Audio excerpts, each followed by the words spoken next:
আসসালামু আলাইকুম। HSC and admission hacks পরিবারের পক্ষ থেকে তোমাদেরকে স্বাগতম। আশা করি তোমরা সবাই ভালো আছো।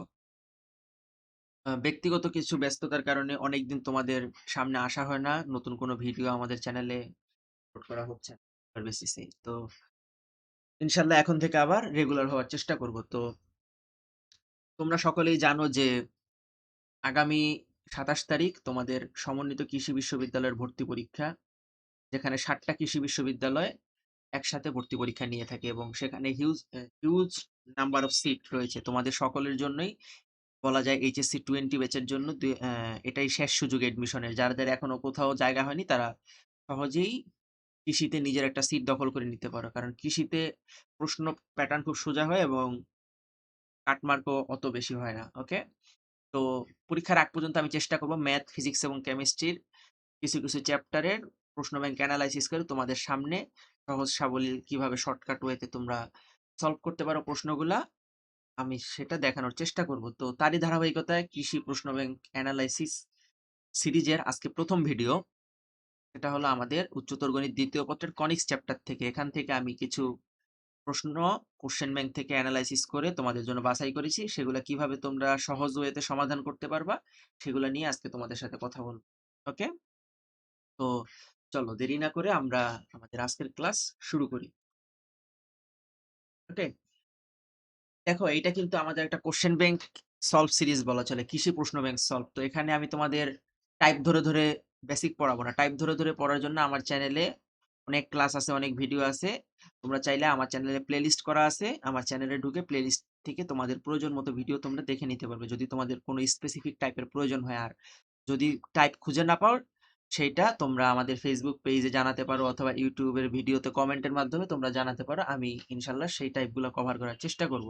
ওকে, দেখো কনিক্স চ্যাপ্টার থেকে আমি তোমাদের জন্য যে প্রশ্নগুলো বাছাই করেছি তার মধ্যে আজকের প্রথম প্রশ্ন যে বলছে কোন উপবৃত্তের উৎকেন্দ্রিকতা শূন্য হলে উপবৃত্তটির আকার কি হবে। আচ্ছা, এই জিনিসটা বোঝার জন্য তোমাকে উৎকেন্দ্রিকতা সম্পর্কে ধারণা থাকতে হবে। উৎকেন্দ্রিকতাকে বলা হয় ইসেন্ট্রিসিটি, ঠিক আছে, এবং একে গণিতে ই দ্বারা প্রকাশ করা হয়। ঠিক আছে, এই ই এর কিছু টার্ম আছে।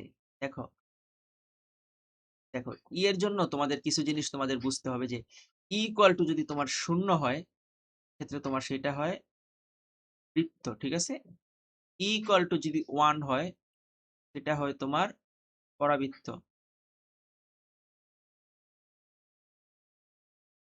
ইকুয়াল টু যদি তোমার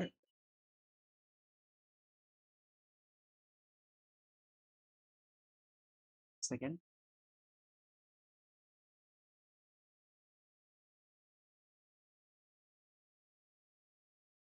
দেখো ইকুয়াল টু যদি তোমার লেস দেন 1 হয়, ঠিক আছে, ইজ লেস দেন 1 হলে সেটা হয় তোমার আহ, উপবৃত্ত। এবং ফাইনালি ই ইজ গ্রেটার দেন 1 হলে সেটা হয় তোমার অধিবৃত্ত। এখন একটা এক্সেপশনাল কেস যেটা সচরাচর আসে না, তবে জেনে রাখো যে ই ইকুয়াল টু যদি তোমার ইনফিনিটি হয় তাহলে সেটা স্ট্রেট লাইন বা সরল রেখা। যদি আমার বানান ভুল হয়ে থাকে আমার শুদ্ধ দৃষ্টিতে দেখবে, এটা মনে রাখবা যে স্ট্রেট লাইন বা সরল রেখা হবে। ওকে, ই এর এই কটা পরিচয় আবার বলছি। ইকুয়াল টু 0 হলে বৃত্ত, ইকুয়াল টু 1 হলে পরাবৃত্ত, ইকুয়াল টু যদি লেস দেন 1 হয় সেটা হবে তোমার উপবৃত্ত, ইকুয়াল টু গ্রেটার দেন 1 হলে অধিবৃত্ত, এবং ইকুয়াল টু যদি ইনফিনিটি হয় সেটা হবে তোমার সরল রেখা। ঠিক আছে, তো এটা যদি তোমরা বুঝে থাকো খেয়াল করো যে লেখছে যে কোনো উপবৃত্তের উৎকেন্দ্রিকতা যদি শূন্য হয়, ঠিক আছে, কোনো উপবৃত্তের উৎকেন্দ্রিকতা শূন্য। আচ্ছা, তাহলে আমাদের বুঝতে হবে উপবৃত্তের ক্ষেত্রে। দেখো উপবৃত্তটা যদি আমরা আঁকি, উপবৃত্তটা হলো এরকম দেখতে হয়। ঠিক আছে, তো এইটার ক্ষেত্রে দেখো উপবৃত্তের ক্ষেত্রে উৎকেন্দ্রিকতা লেস দেন 1, অর্থাৎ একের থেকে মানটা ছোট হবে। এখন তোমাকে যদি এইটা যদি উপবৃত্তের উৎকেন্দ্রিকতা যদি তোমার শূন্য করে দেয়া হয় সেই ক্ষেত্রে তোমার এইটা একটা বৃত্তে পরিণত হয়ে যাবে, অর্থাৎ দেখো বৃত্তের উৎকেন্দ্রিকতা শূন্য। সো এটার answer, correct answer will be বৃত্ত। ঠিক আছে, এটা বাংলাদেশ কৃষি বিশ্ববিদ্যালয় 2000-2001 সেশনে আসা একটা প্রশ্ন। অনেক আগের প্রশ্ন কিন্তু ইম্পোর্টেন্ট প্রশ্ন। এই টাইপের প্রশ্ন আমি দেখলাম কৃষিতে হওয়ার হামেশাই হয়। আমি তোমাদের জন্য ২-১ টা চয়েস করেছি। কিন্তু এই টাইপের প্রশ্ন অনেকবার রিপিট হয়েছে। আমি এটা এনালাইসিস করার সময় দেখেছি। দেখো, পরের প্রশ্ন, যদি E is greater than 1 হয় তাহলে চলমান বিন্দুর সঞ্চার পথ কি হবে? এটা তোমার এই যে এখান থেকে ডাইরেক্ট তুমি দেখতেই পাচ্ছ E is greater than 1 হলে এটা হলো তোমার অধিবৃত্ত হবে। ক্লিয়ার? তো এই ছিল আজকের আমাদের প্রথম ২ টা প্রশ্ন। চলো আমরা নেক্সটে যাই। আর হ্যাঁ, তোমাদের যদি কোনো কিছু বুঝতে প্রবলেম হয় তোমরা অবশ্যই কমেন্টে জানাবে। দেখো, এখন আসছে আমাদের যে কোন ধরনের কনিক, এটা আরেকটার সিস্টেম কিভাবে দেখো। তোমাকে একটা সমীকরণ দিছে 9x² plus 16y² plus 18x minus 64y minus 199 equal to 0 সমীকরণ দ্বারা সূচিত কণিকের প্রকৃতি। ওকে, তুমি খেয়াল করো, এইটা তোমার বোঝার জন্য আমি তোমাদেরকে কিছু জিনিস শিখিয়ে দিই। ঠিক আছে? যদি কখনো দেখো যে x² এবং y² উভয় বিদ্যমান, ওকে, যদি কখনো দেখো x² এবং y² উভয় বিদ্যমান আছে তোমার সমীকরণে, সেই ক্ষেত্রে এদের মানে x² এবং y² এর চিহ্ন যদি সেম হয়, চিহ্ন সেম হলে উপবৃত্ত হবে, অলওয়েজ মনে রাখবা। এবং মনে রাখতে অবশ্যই যদি তোমার শুধু x² বা শুধু y² থাকে তাহলে না, কিন্তু x² এবং y² উভয় থাকতে হবে। এবং চিহ্ন যদি বিপরীত হয়,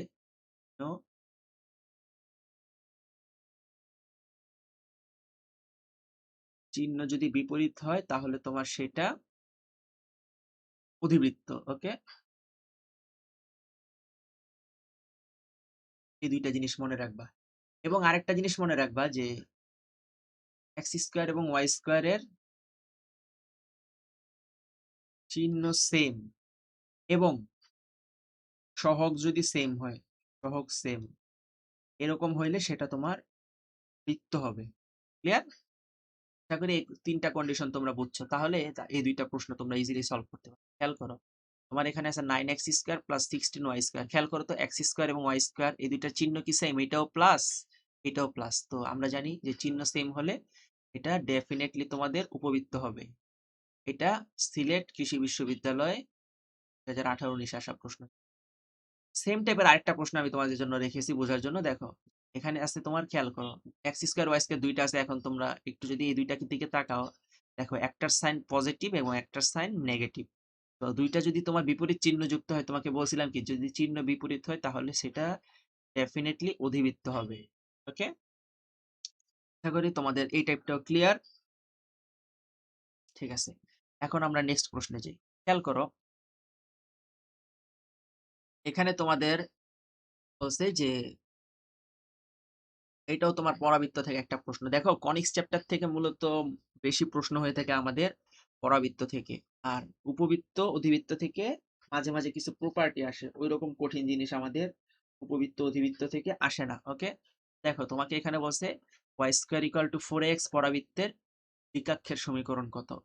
তোমরা যদি কনিক্সের কিভাবে চিত্রের মাধ্যমে কনিক্সের তোমার প্রপার্টি গুলো বের করতে হয় সেটা যদি এখনো না জেনে থাকো, আমি এই ভিডিওর আই বাটনে অথবা ডেসক্রিপশন বক্সে আমি লিংক দিয়ে দেবো। আমার চ্যানেলে এটা নিয়ে একটা ভিডিও করা আছে। তো আমি সেটা নিয়ে এখন বিস্তারিত কথা বলবো না। আমি তোমাদের জাস্ট এই ইয়াটা বুঝাই দিছি। দেখো, y² = 4ax, আমরা যদি এটা চিত্রটা আঁকি, চিত্রটা হয় কিছুটা এরকম। ঠিক আছে? সরি, আমার চিত্রটা একটু কারেকশন হবে। দেখো, এটা আসলে তোমার এই যে এটা হলো আমাদের চিত্র এবং এটা হলো আমাদের নিয়ামক রেখা বা যেটাকে বলা হয় এই যে দ্বিকাক্ষ। ঠিক আছে? এখন তোমাকে এই সমীকরণটা জানতে চাইছে। তো আমরা জানি কি যে এই কণিকের ক্ষেত্রে তোমার ফোকাস হলো a,0 আর এই যে তোমার এই পাদবিন্দু সেটা হলো তোমার -a,0। এটা সব সময়, কারণ এতটুকু যদি a হয় এতটুকু a হবে। মনে রাখবা যে শীর্ষবিন্দু থেকে ফোকাসের যে দূরত্ব আর এই যে দ্বিকাক্ষের, এই যে তোমার দ্বিকাক্ষের পাদবিন্দু থেকে ফোকাসের দূরত্ব সবসময় সেম হবে। তো খেয়াল করো যে এই রেখাটা কি, একটু যদি খেয়াল করো, এইটা যদি হয় আমাদের এক্স অ্যাক্সিস বা এক্স অক্ষ বলতে পারো, এটা হলো আমাদের ওয়াই অক্ষ। ক্লিয়ার? এইটা দেখো, এটা হলো আমাদের ওয়াই অক্ষের সমান্তরাল একটা রেখা। তো ওয়াই অক্ষের সমান্তরাল রেখার ক্ষেত্রে আমরা কি জানি? ওয়াই অক্ষের সমান্তরাল রেখার সমীকরণ কি রকম হবে? দেখো, ওয়াই অক্ষের সমান্তরাল রেখার সমীকরণ হবে x ইকুয়াল টু a। ঠিক আছে? তো ওয়াই অক্ষের সমান্তরাল রেখা, অর্থাৎ আমি এখানে লিখতে পারি যে একাক্ষের সমীকরণ, একাক্ষের সমীকরণ, যেহেতু আমাদের ওয়াই অক্ষের সমান্তরাল সরলরেখা এবং দেখো এক্স অক্ষ থেকে নেগেটিভ অংশ কেটে নিছে, তাহলে Y equal to minus A. ঠিক আছে, sorry, X equal to minus A, তো এটাকে আমরা লিখতে পারি X plus A is equal to zero. Right?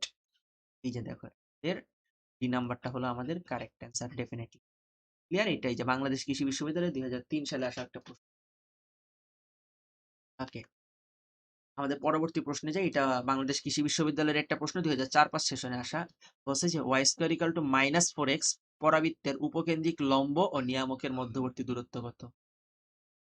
ওকে, চলো আমরা দেখি। এটাও যেহেতু আমাদের ওয়াই স্কোয়ার ইকুয়াল টু বলছে মাইনাস ফোর এক্স, একটা জিনিস খেয়াল করো, y square equal to four x হলে আমরা এদিকে দিতাম, যেহেতু আমাদের বলছে y square equal to minus four x, তো ডেফিনেটলি এই পরাবৃত্তটা এদিকে হবে। ঠিক আছে, কারণ তোমার এখানে এ এর মানটা নেগেটিভ দিকে। ঠিক আছে,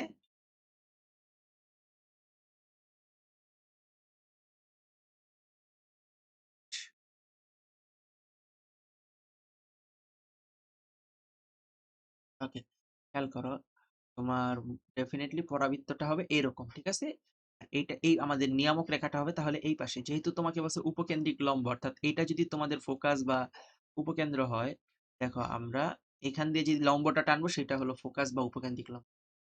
আমরা একটু আগে যে জিনিসটা পড়লাম যে এতটুকু, এই যে এতটুকু দূরত্ব যদি তোমাদের এ হয়, এতটুকু দূরত্ব তোমাদের এ, তো তোমাকে বলছে যে উপকেন্দ্রিক লম্ব আর নিয়ামকের মধ্যবর্তী দূরত্ব, তো এইটা এখান থেকে তোমার এই যে নিয়ামক রেখা, এটা হলো তোমার নিয়ামক বা দ্বিকাক্ষ যেইটাই বলো, আর এইটা হলো তোমার উপকেন্দ্রিক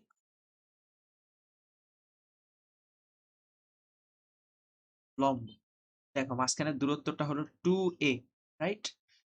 তো টু এ, এখানে এখন খেয়াল করো যে আমাদের এ এর মান কি, আমরা যদি ইকুয়েশনটা খেয়াল করি, y square equal to 4 into minus one in x, অর্থাৎ এ ইকুয়াল টু হলো আমাদের মাইনাস ওয়ান। আমরা এখানে বলতেই পারি যে টু ইন্টু মাইনাস ওয়ান, অর্থাৎ মাইনাস টু। যেহেতু তোমাদের দূরত্ব বা একটা সরণ কখনো নেগেটিভ হবে না, তো এখানে তোমার যেটা পজিটিভ টু আছে, এ হলো আমাদের অ্যান্সার, অর্থাৎ এই নাম্বারটা অ্যান্সার। তাও 2004 সালে আসা প্রশ্ন ছিল। ওকে, চলো আমরা নেক্সট প্রশ্নে যাই। ওকে, দেখো, আচ্ছা এখন আমি তোমাদের দুইটা প্রশ্ন দেখাবো, এই দুইটা প্রশ্নের স্পেশাল দুইটা ট্রিক্স, এই ট্রিক্সটা সব জায়গায় তোমরা শিখতে পারবা না এবং এটা মারাত্মক হেল্পফুল। তোমরা এই সমীকরণটাকে যদি স্ট্যান্ডার্ড ফরম্যাটে নিয়ে তারপরে এই যে উপকেন্দ্রিক লম্বের দৈর্ঘ্য বের করতে বলছে, এটা যদি করতে যাও অনেক টাইম খাবে। আমি তোমাদের এমন একটা জিনিস শিখাবো যে জিনিসটা দিয়ে তোমরা খুব সহজে এই উপকেন্দ্রিক লম্বের দৈর্ঘ্য বের করে ফেলবা। এটা দেখো, রিসেন্টলি বাংলাদেশ কৃষি বিশ্ববিদ্যালয় 2016-17 সালে আসা। খেয়াল করো আমাদের ইকুয়েশনটা কি ছিল, যে three X square plus four Y plus six X plus five equal to zero. Okay, তোমাকে অবশ্যই খেয়াল রাখতে হবে যে এরকম পরাবৃত্তের সমীকরণের জন্য তোমার যে দ্বিঘাতযুক্ত যেই, মানে দ্বিঘাতযুক্ত যে চলকটা আছে সেই চলকের সহগ ওয়ান বানাতে হবে। ঠিক আছে, এখানে দেখো দ্বিঘাতযুক্ত চলকের সহগ আছে থ্রি, তো আমি পুরো সমীকরণকে থ্রি দ্বারা ভাগ করে দিব। তো দেখো আমার আসবে X square plus four by three Y plus 16/3 X minus 5/3 is equal to zero. Okay, ব্যাস আমাদের কাজ শেষ। যে যদি তোমার কোনো পরাবৃত্তের সমীকরণ এইরকম আকৃতির দেখো যে তোমার যে দ্বিঘাতযুক্ত, অর্থাৎ দ্বিঘাতযুক্ত যে চলক তার সহগ ওয়ান আছে, তাহলে উপকেন্দ্রিক লম্বের দৈর্ঘ্য হবে একঘাতযুক্ত যেই চলক আছে তার সহগ, অর্থাৎ এখানে একঘাতযুক্ত চলক আছে একটাই এবং সেটা হলো ওয়াই, এবং দেখো এই চলকের সহগ হচ্ছে 4/3। ওকে, এবং ডেফিনেটলি এই উপকেন্দ্রিক লম্বের দৈর্ঘ্য হবে 4/3, অর্থাৎ ডি নাম্বারটা আমাদের কারেক্ট অ্যান্সার।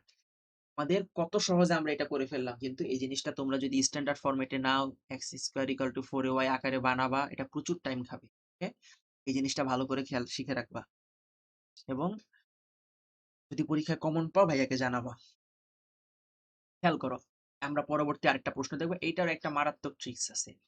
এখানে তোমার বলছে পরাবৃত্তের শীর্ষবিন্দু, এটাকেও তোমাদের কখনো স্ট্যান্ডার্ড ফরম্যাটে কনভার্ট করা প্রয়োজন নেই, বারবার বলতেছি। খেয়াল করো এই প্রশ্নটা আমরা কত সহজে সলভ করব। দেখো এখানে তোমার একটা আছে x square plus 4x plus 2y equal to 0। ওকে, যদি সমীকরণটা লিখি square plus 4x plus y equal to 0। তো আমাদের যেহেতু শীর্ষবিন্দু বের করতে বলছে, মনে রাখবা আমি তোমাদেরকে লিখে দিতেছি যে যদি কোনো পরাবৃত্তের শীর্ষবিন্দু বের করতে বলে, পরাবৃত্তে বের করতে আমরা কি মানে আমরা কি করতে গেল?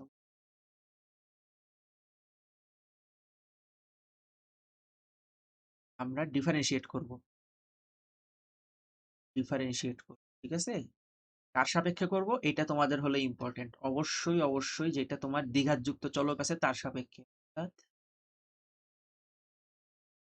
দ্বিঘাতযুক্ত চলকের রেসপেক্টে। ওকে, তো খেয়াল করো এখানে তোমার আছে x square plus 4x plus 2y, দ্বিঘাতযুক্ত কে আছে এক্স স্কোয়ার। তো আমি যদি এটাকে এখন এক্স স্কোয়ারের অর্থাৎ এক্স এর সাপেক্ষে, দ্বিঘাতযুক্ত চলক আছে এক্স, এখন আমরা এক্স এর সাপেক্ষে ডিফারেন্সিয়েট করলে আসবে 2x প্লাস 4। আর যেহেতু আমার এক্স এর সাপেক্ষে করছি, এটা তোমার 0 হয়ে যাবে, y যুক্ত আলাটা ইকুয়াল টু 0। আমি এখানে লিখতে পারি যে 2x ইকুয়াল টু -4 এবং x ইকুয়াল টু আসবে আমাদের -2। দেখো শীর্ষবিন্দুর একটা মানে যেটা ভুজ, এই ভুজটা পেয়ে গেলাম। এখন এই x এর মানটা আমি যদি এখানে বসাই দিই তাহলে y এর মানটা আমরা পেয়ে যাব। তো দেখো কি আসে, 2y equal to -x square -4x, তাই না? তো এখান থেকে আসবে আমাদের 2y equal to -x square, যেহেতু তো মাইনাস x স্কোয়ার, অর্থাৎ এটা করলে আসবে 4 মাইনাস, এখানে যেহেতু মাইনাসে মাইনাসে প্লাস হবে, 4 দুগুণে 8, ঠিক আছে? তো দেখো এখন আমাদের এখান থেকে y এর ভ্যালু কি আসবে, 8 এর থেকে 4 গেলে 4, 2 দ্বারা ভাগ করে 2। খেয়াল করো শীর্ষবিন্দু হলো আমাদের -2 আর 2, কোথায় আছে? 3 নাম্বার অপশন। কত সহজে আমরা ডিফারেন্সিয়েটের মাধ্যমে আমরা পরাবৃত্তের শীর্ষবিন্দু বের করে ফেলি। এই ট্রিক্সটা তোমরা খুব কম জায়গায় শিখতে পারবা। তো এই জিনিসটা ভালো মতো শিখে নিবে। এবং দেখো এটা কিন্তু রিসেন্টলি বাংলাদেশ কৃষি বিশ্ববিদ্যালয়ে 2017-18 সালে আসা প্রশ্ন। দেখো কৃষির প্রশ্ন কিন্তু খুব সোজা হয়, তোমরা কিছু ট্রিক্স এন্ড টিপস জেনে নিলে তোমাদের কৃষি বিশ্ববিদ্যালয়ের একটা সিট দখল করে নেওয়া খুবই ইজি। চলো আমরা নেক্সটে যাই। এই দুইটা প্রশ্ন আমাদের পরাবৃত্ত থেকেই। তো দেখো পরাবৃত্তের ক্ষেত্রে আমাদের যে জিনিসটা বুঝতে হবে,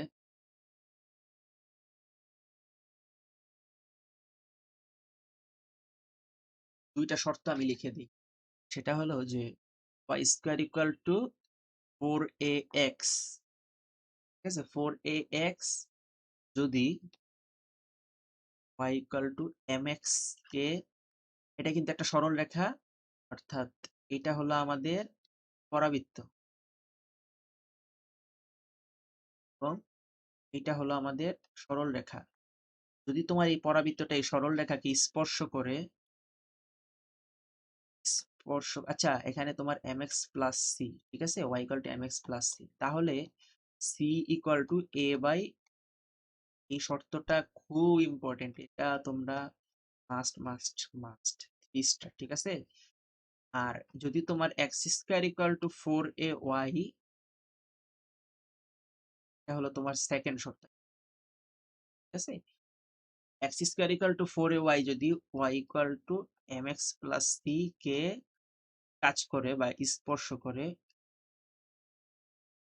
তাহলে c ইকুয়াল টু হবে মাইনাস a mx স্কয়ার, ঠিক আছে? এই দুইটা শর্ত ভালো মতো শিখে যেতে হবে। খেয়াল করো এই দুইটা দিয়ে দেখো তোমার বাউ অর্থাৎ বাংলাদেশ কৃষি বিশ্ববিদ্যালয় 2018-19 প্রশ্ন ছিল। দেখো বলছে y equal two 2x plus b রেখাটি y square equal to 16x পরাবৃত্তে যদি স্পর্শক হয় তাহলে b এর মান কত? ওকে, তো আমি যদি একটু খেয়াল করো যে এখানে তোমার যদি আমি পার্টিকুলার দেখাই যে y equal to mx plus c, অর্থাৎ m এর মান তুমি দেখতে পাইতেছো এখানে 2, c ইকুয়াল টু তোমার আছে b, আর y square equal to 4ax আকারে যদি আমি এটাকে নেই তাহলে দেখো এটাকে কি লেখা যায় 4 × 4 × x অর্থাৎ 4 × 16। তাহলে a এর মান হলো তোমার 4।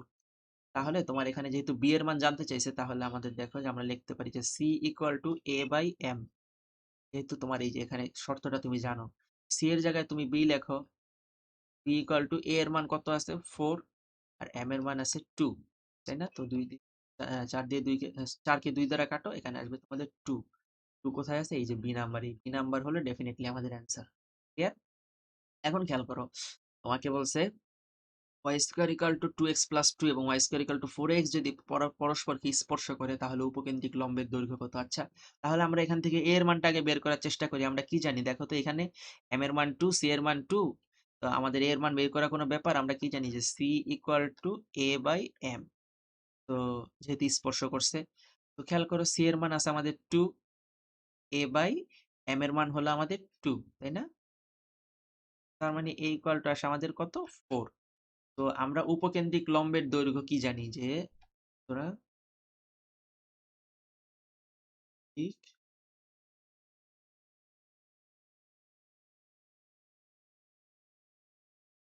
দৈর্ঘ্য ইকুয়াল টু হয়েছে তোমার 4a প্লাস 4a এ 4 ইন্টু এর মান 4 অর্থাৎ 16। ঠিক আছে, এই 16ই হলো আমাদের উপকেন্দ্রিক লম্বের দৈর্ঘ্য, অর্থাৎ সি নাম্বারটা আমাদের কারেক্ট অ্যান্সার।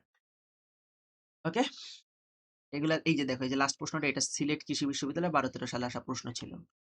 ওকে, এখন একটা আমরা প্রশ্ন দেখবো, সেটা হলো নোয়াখালী বিজ্ঞান প্রযুক্তিতে আসা 13-14 সালে। নোয়াখালী বিজ্ঞান প্রযুক্তিতেও কিন্তু কৃষি ইউনিট।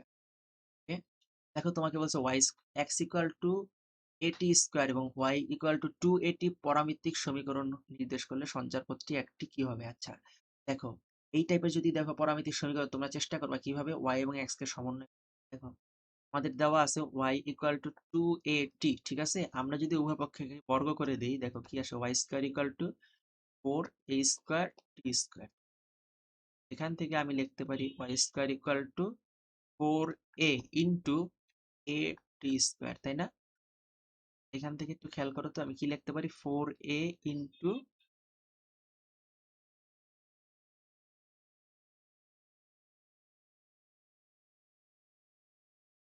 দেখো 4a ইন্টু এই যে এটি স্কোয়ার, এটা ইকুয়াল টু আমাদের কিন্তু বলা আছে যে এটা ইকুয়াল টু হলো আমাদের এক্স। তো আমি এখানে এক্স লিখতে পারি। তো দেখো তো একটু খেয়াল করে যে Y square equal to 4a x, এটা কিসের সমীকরণ? এটা ডেফিনেটলি পরাবৃত্তের সমীকরণ।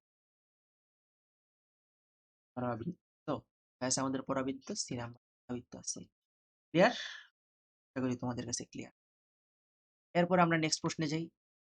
আচ্ছা, এই টাইপটা দেখো, এটা যদিও কোনো বিশ্ববিদ্যালয়ে আসেনি কিন্তু আমার কাছে এই টাইপটা একটা ভেরি ভেরি ইম্পর্টেন্ট টাইপ মনে হয় থেকে। তো খেয়াল করে দেখো, এখানে তোমাকে বলছে y equal to k x সরল রেখাটি যদি এক্স স্কোয়ার ইকুয়াল টু 4 বক্ররেখার স্পর্শক হয়, এর মান কি হবে? এই টাইপের প্রশ্ন যদি তোমরা দেখো, এই দুইটা y কে তোমরা অবশ্যই ইকুয়াল লিখে ফেলবা। দেখো তোমার y ইকুয়াল টু, সরি, আর y ইকুয়াল টু আছে কে এক্স এবং y ইকুয়াল টু আছে এক্স স্কোয়ার প্লাস 4। সুতরাং আমরা লিখতে পারি যে x square plus 4 equal to k x, তাই না? যেহেতু দুইটাই ওয়াই, তো আমি নিয়ে আসি x square minus k x plus, sorry,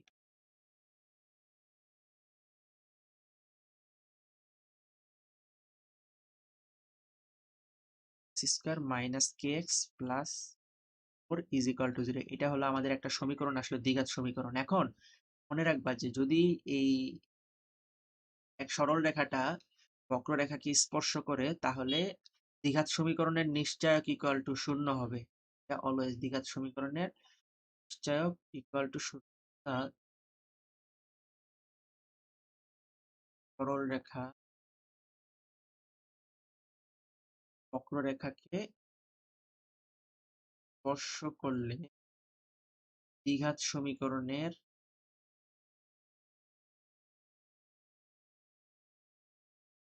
নিশ্চয়ক equal to 0 আছে। তো এই সমীকরণের নিশ্চয়ক আমরা কি জানি যে বি স্কোয়ার মাইনাস 4ac, এটা কি তো বলা হয় তোমার নিশ্চয়ক, তাই না? তো এই সমীকরণ থেকে খেয়াল করো যে বি ইকুয়াল টু কত? Minus K, a equal to কত 1 আর c ইকুয়াল টু হয়েছে 4। সুতরাং আমরা লিখতেই পারি যে মাইনাস a স্কোয়ার মাইনাস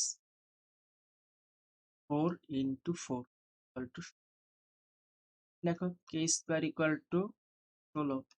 আমরা দেখতে পেতেছি যে কে ইকুয়াল টু আসবে আমাদের প্লাস মাইনাস 4, তাই এই হলো আমাদের কে এর মান। তো যেহেতু আমাদের এখানে +4 আছে, -4 অপশনটা নাই, তো অবশ্যই আমাদের এই ডি নাম্বারটা অর্থাৎ স্যার এই টাইপটা কিন্তু আমার কাছে খুব ইম্পর্টেন্ট মনে হয় এটার থেকে। ওকে, এটা একটু দেখে যাবো।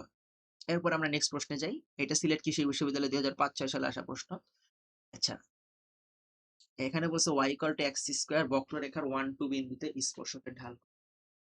দেখো আমরা যখন ডিফারেন্সিয়েট করেছিলাম আমরা ডিওয়াই ডিএক্স ইকুয়াল টু কি বুঝতাম? দেখো যে ডিওয়াই ডিএক্স বলতে আমরা বুঝতাম যে একটা বক্ররেখার, ঠিক আছে, স্পর্শকের ঢাল, স্পর্শকের,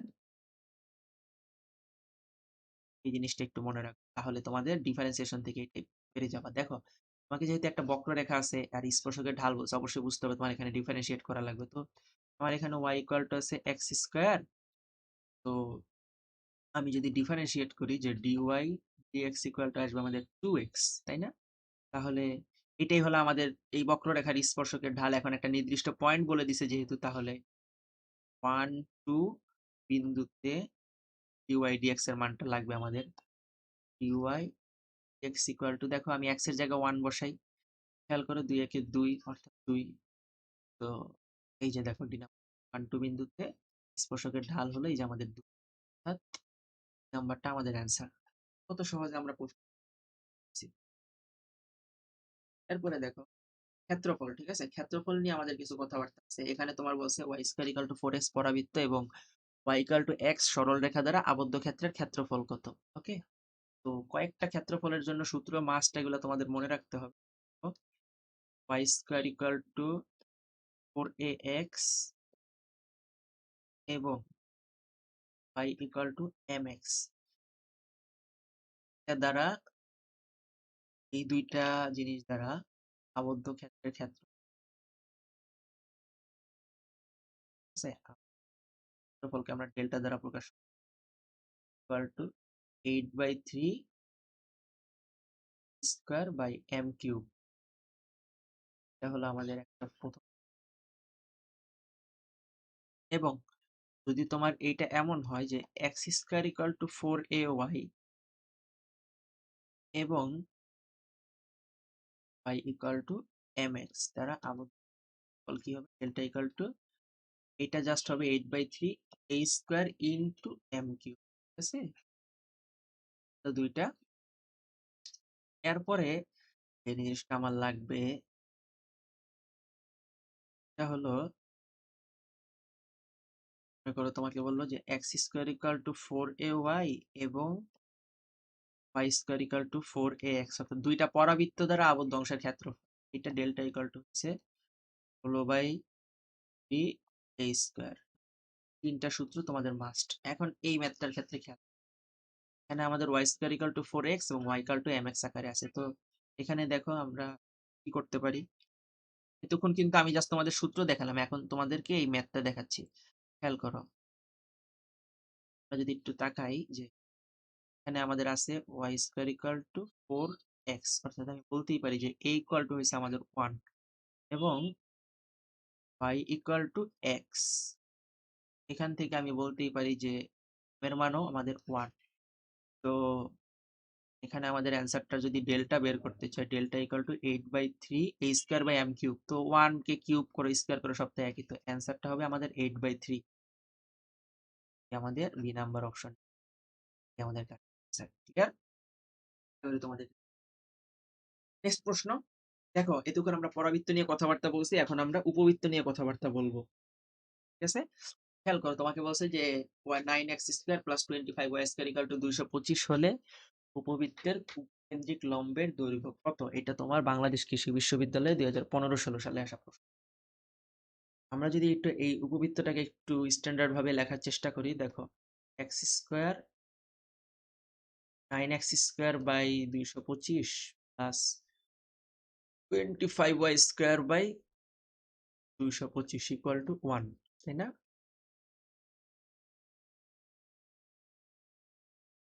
তো এটাকে আমরা লিখতে পারি যে এক্স স্কোয়ার বাই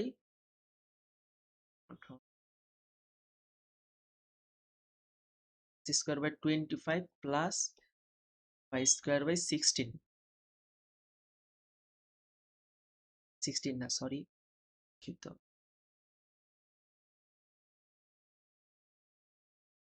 এর এটা হলো আমাদের y square by 9 equal to 1। তো যদি এখন আমরা খেয়াল করি উপকেন্দ্রিক লম্বের দৈর্ঘ্য যেহেতু আমাদের জানতে চাইছে, আর এখানে যদি খেয়াল করো যে a is greater then b হলে উপকেন্দ্রিক লম্বের দৈর্ঘ্য আমরা জানি হচ্ছে 2b স্কোয়ার বাই a। এটা হলো আমাদের উপকেন্দ্রিক লম্বের দৈর্ঘ্য। আবার বলতেছি যে এই সবগুলা প্রপার্টি নিয়ে আমার একটা ভিডিও আছে, সেটা আমি ডেসক্রিপশনে দিয়ে দেবো, ঠিক আছে? উপকেন্দ্রিক লম্ব।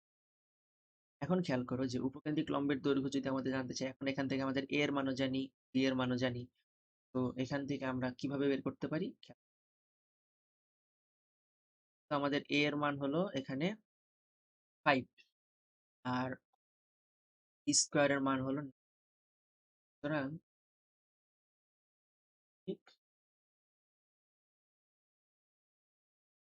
দৈর্ঘ্য equal to 2 into b square by a, b square মানে 9, এ এর মান হলো 18/5। এই হলো আমাদের কারেক্ট অ্যান্সার। পরে আছে আমাদের 18/, ওকে। এটা হলো আমাদের উপবৃত্তের উপকেন্দ্রিক লম্বর দৈর্ঘ্য বের করা। এখন খেয়াল করো, আমাকে বলছে যে একটা উপবৃত্তর ক্ষেত্রফল কত। এটা কিন্তু একটা ইম্পর্টেন্ট। উপবৃত্তের ক্ষেত্রফলের সূত্র মনে রাখবা যে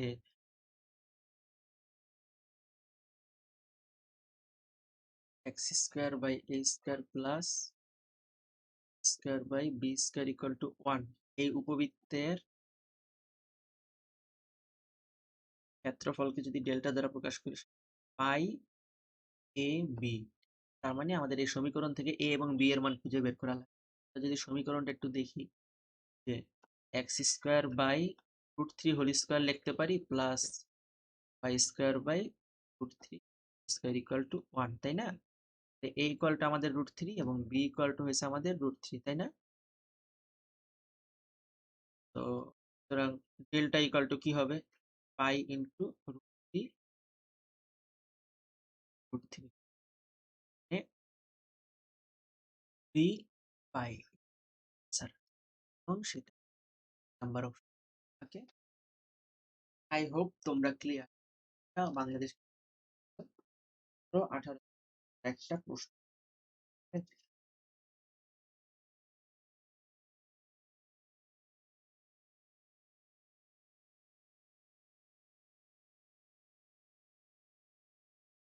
এরপরে আমরা প্রশ্ন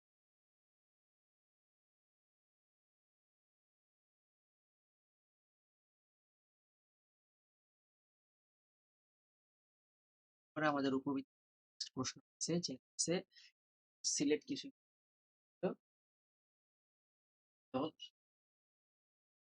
x square by p square plus y square by 5 square equal to 1 উপবৃত্তটি 6, 4 বিন্দুতে অতিক্রম করে এর উৎকেন্দ্রিকতা। তো এই প্রশ্নটার জন্য দেখো, তোমার উৎকেন্দ্রিকতা যেহেতু জানতে চাইছে, তাহলে আমাদের আগে পি এর মানটা বের করা লাগবে। তো যেহেতু আমাদের উপবৃত্তটা একটা নির্দিষ্ট পয়েন্ট দিয়ে গেছে, এই বিন্দু দ্বারা সিদ্ধ করলে আমাদের পি এর মানটা চলে আসবে। তো খেয়াল করো, আমাদের যদি বিন্দু দ্বারা সিদ্ধ করি, এক্স এর জায়গায় 6 বসাবো, ওয়াই এর জায়গায় 4 বসাই, তাহলে 6 স্কোয়ার মানে 36/p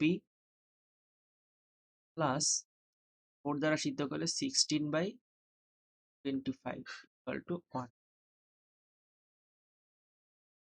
36/p equal to 1 minus 16, 26/p equal to 5, পরে হলো না। 9 দ্বারা যদি আমি 36 কাটি, 4 9 36, p এর মান আমাদের আসে 4 25 100, তাই না? হ্যাঁ, আমাদের সমীকরণটা আমরা কি লিখতে পারি, যে এক্স স্কোয়ার বাই 10 স্কোয়ার মানে 100 plus square by 5 square equal to 1। এটা হলো আমাদের সমীকরণটা। এখন যেহেতু আমাদের উৎকেন্দ্রিকতা জানতে চাইছে, তো a স্কোয়ার ইকুয়াল টু আমরা পাইলাম 100 আর b স্কোয়ার ইকুয়াল টু পাইলাম 25। তো ই এর সূত্র আমরা কি জানি, যে a is greater than b হলে এর সূত্র হলো √1 minus b square by a square. এটা হলো যে √1 মাইনাস 25/100 √,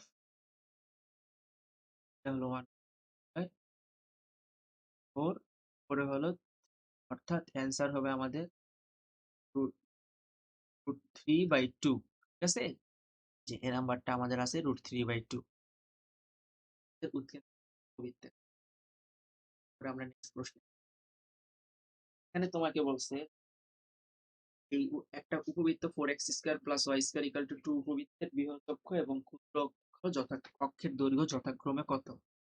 খেয়াল করো, এই প্রশ্নটা আমাদের বৃহৎ অক্ষ এবং ক্ষুদ্র অক্ষ। তো খেয়াল করো, উপবৃত্তের ক্ষেত্রে আমরা যদি আগে এটাকে একটু স্ট্যান্ডার্ড ফরম্যাটে কনভার্ট করে নেই।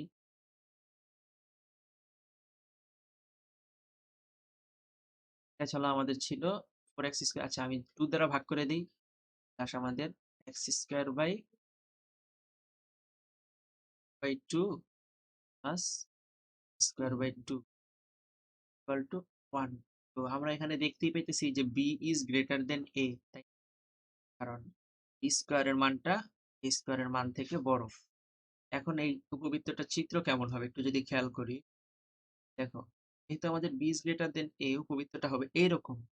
অর্থাৎ এই যে তোমার এই দূরত্বটা, সেটা হলো তোমার বি, এবং সরি 2b, এতটুক হলো বি। এই যে কেন্দ্র থেকে এতটুক হলো বি, কেন্দ্র থেকে এতটুক হলো আবার বি। অর্থাৎ যদি পুরোটা হিসাব করি, এটা হলো আমাদের 2b। এইটাকে বলা হবে বৃহৎ অক্ষ, বৃহৎ অক্ষ। বুঝে যেতেছে এটা বৃহৎ। এবং এই যে এই পুরাটুকু, এটুকুটুকে বলা হয় ক্ষুদ্র অক্ষ। অক্ষ এই উপবৃত্তের বেলায় এটা হলো 2a। তো এখান থেকে আমরা এ এবং বি এর মানটা যদি খেয়াল করি, দেখো খেয়াল করে, এ ইকুয়াল টু হলো আমাদের, আমরা লিখতে পারি যে 1/√2, কারণ এটা কি স্কোয়ার করলে 1/2 আসবে, এবং বি ইকুয়াল টু আমরা লিখতে পারি √2, তাই না? তো এখন আমাদের জন্য বৃহৎ অক্ষ এবং ক্ষুদ্র অক্ষ বের করা সহজ। দেখো, বৃহতের জন্য বৃহৎ অক্ষ ইকুয়াল টু, আমরা কি বের করলাম, বৃহৎ অক্ষ ইকুয়াল টু হচ্ছে 2b, তাই না? তো 2 ইন্টু বি এর মান হয়েছে √2, 2√2, 2√2। এবং ক্ষুদ্র অক্ষের জন্য এটা হলো 2 ইন্টু এ, 2 ইন্টু 1/√2, এটা হবে আমাদের অনলি √2। হ্যাঁ, তো যেহেতু আমাদের এই যে 2 নাম্বার অপশনে আছে 2√2 এবং √2, এইটাই হলো আমাদের কারেক্ট অ্যান্সার। ঠিক আছে, তোমরা এই টাইপের প্রশ্ন আসলে প্রথমে ধরে নিবা না যে এক্স অক্ষটাই বৃহৎ অক্ষ, ওয়াই অক্ষটাই ক্ষুদ্র অক্ষ। সমীকরণ থেকে খেয়াল করবা যে কোনটা তোমার বৃহৎ হচ্ছে, কোনটা তোমার ক্ষুদ্র হচ্ছে। এরপরে দেখা যাচ্ছে এই প্রশ্নটা ঝাপসা হয়ে গেছে, নোয়াখালী বিজ্ঞান প্রযুক্তিতে আসছিল। আচ্ছা, এখান থেকে তোমাদের, হ্যাঁ, এখানে দেখো নোয়াখালী বিজ্ঞান প্রযুক্তিতে আসা একটা প্রশ্ন, সেটা হলো যে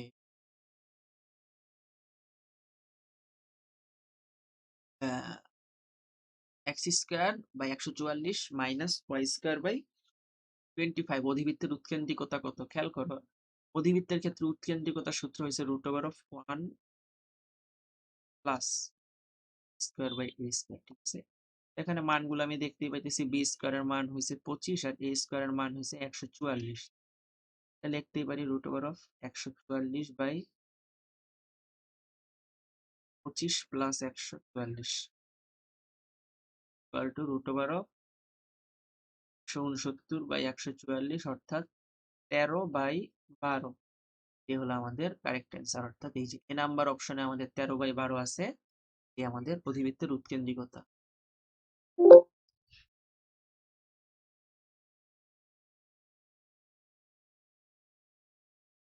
তো এই ছিল মূলত আজকের আমাদের কনিক্স নিয়ে পড়াশোনা। আচ্ছা, আমি তোমাদের জন্য সর্বশেষ আরেকটা প্রশ্ন অ্যাড করব। এটা হয়তো আমার মিস্টেক হয়ে গেছে, উঠানো হয়নি। তো একটু খেয়াল করো, এর জন্য আরেকটা প্রশ্ন লিখবো। এটা বাউ একদম 18-19 সালে আসা প্রশ্ন ছিল। সেটা হলো যে একটা উপবৃত্তের উপকেন্দ্রিক লম্ব ক্ষুদ্র অক্ষের অর্ধেক। ঠিক আছে, প্রশ্নটা এমন ছিল যে উপবৃত্তের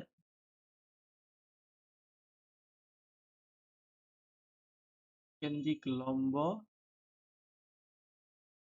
ক্ষুদ্র অক্ষের অর্ধেক এবং ইকুয়াল টু হোয়াট, অর্থাৎ কেন্দ্রিকতা ইকুয়াল টু হোয়াট, এটা পাউ 18-19 আসা প্রশ্ন। কিভাবে করব?